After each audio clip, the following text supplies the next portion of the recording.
E aí galera, eu sou Pedro Bahia, atualmente projetista da célula de elétrico na EGTOP, e nesse vídeo eu vou estar mostrando como é que a gente pode realizar a queda de tensão, mais especificamente a queda de tensão externa, porque essa é a segunda parte desse vídeo, onde eu já expliquei como é que a gente realiza a queda de tensão interna, e agora eu vou explicar como é que a gente realiza a externa, que funciona com a ligação do medidor para o quadro, e também do quadro 1, esse quadro que a gente tem, para o segundo quadro.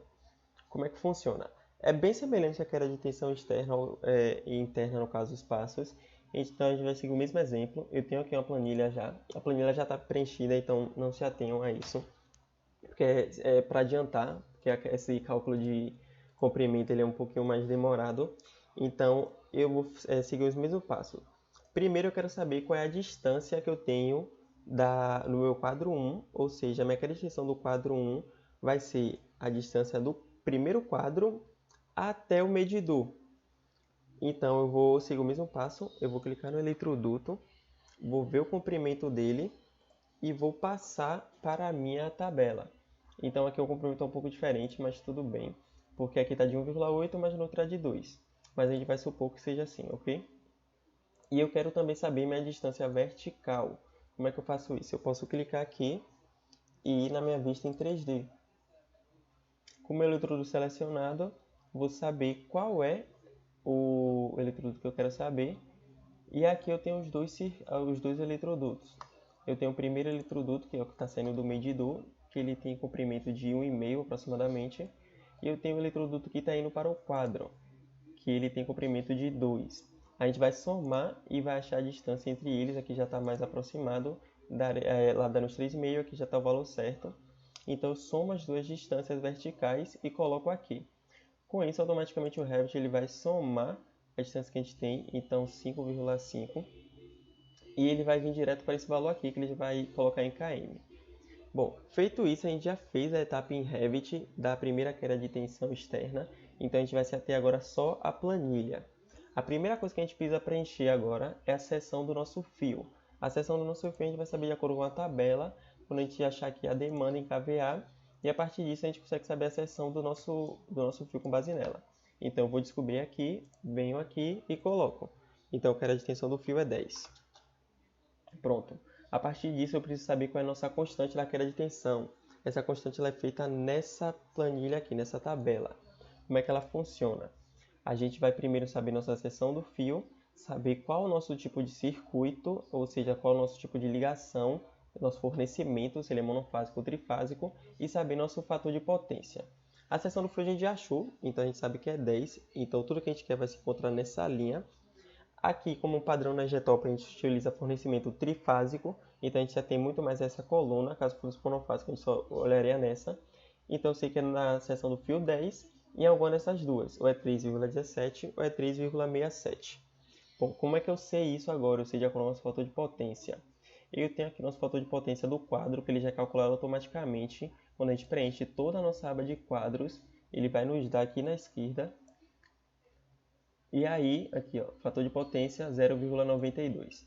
Então ele vai colocar aqui na nossa queda de tensão e a gente vai olhar, sempre arredondando o valor para baixo. Tá vendo que aqui o fator de potência que a gente tem é 0,8 ou 0,95? Então a gente vai pegar nosso fator de potência e arredondar sempre para baixo. Então eu tenho 0,98, 92. Arredondando para baixo vai para 0,8. Então eu tenho seção do fio, circuito trifásico, fator de potência 0,8. O que eu quero saber do meio constante é 3,17. Então eu venho aqui e coloco 3,17. Por ser um trifásico, ele já automaticamente já pega a nossa tensão com 220 e a corrente também ele já pega automaticamente quando a gente preenche a aba de quadros. Pronto. Com isso, ele vai calcular aqui embaixo nossa queda de tensão externa, que a gente achou, nosso valor da maior queda de tensão interna, que eu ensinei no vídeo anterior, que a gente achou que é 0,55, que é do circuito 7,8, e ele automaticamente calcula a queda de tensão total, somando essas duas com a queda de tensão do segundo quadro. E agora a gente vai dar uma olhada como é a queda de tensão do segundo quadro, que na verdade é a queda de tensão entre quadros, ok? Então eu venho aqui para a minha queda de tensão do quadro 2, eu venho aqui, então no caso eu tenho esses dois quadros, meu quadro 1 e meu quadro 2. Eu quero saber a queda de tensão entre eles. A queda de tensão entre eles é a nossa queda de tensão externa do quadro 2, na verdade. Então eu venho, clico nesse eletroduto, vou olhar o comprimento, então 3,25. Eu venho aqui e coloco vertical 3,25. Como não tem horizontal, eu posso deixar tanto zero quanto não deixar nada, não faz diferença. Vou seguir o mesmo procedimento, achar a seção do fio, nossa seção do fio é 10, e vou ver qual é a queda de tensão do quadro. Aqui já percebam que é diferente. Quando eu preenchi a queda de tensão do quadro 2 aqui embaixo, ele deu uma queda de tensão maior, ele deu aproximadamente 96, tá vendo? Do quadro 2.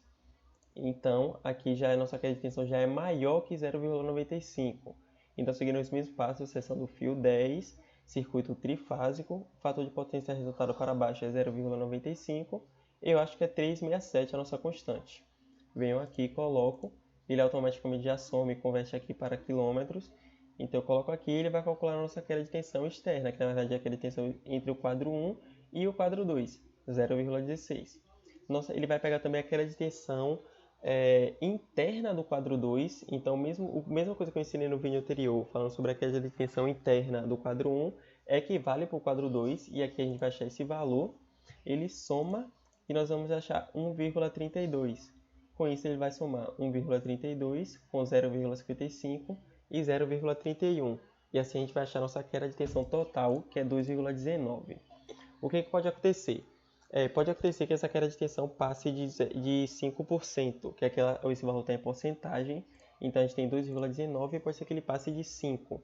Caso ele passe de 5, a gente tem uma queda de tensão crítica, não é o ideal, então a gente tem que sempre reduzir para que esse valor nunca alcance 5.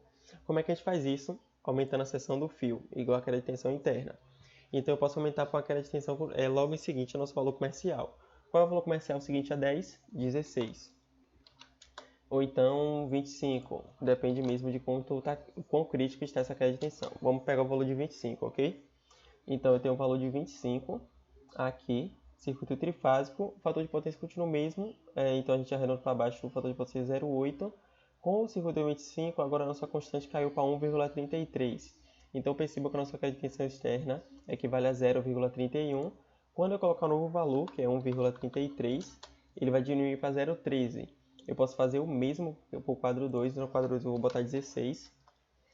16, circuito que é 0,95, ele vai ficar 2,33. Então eu vou botar 2,33, ele diminui aqui e ele vai diminuir nossa queda de tensão total. Então essa é a forma que a gente pode fazer para não atingir a criticidade da queda de tensão.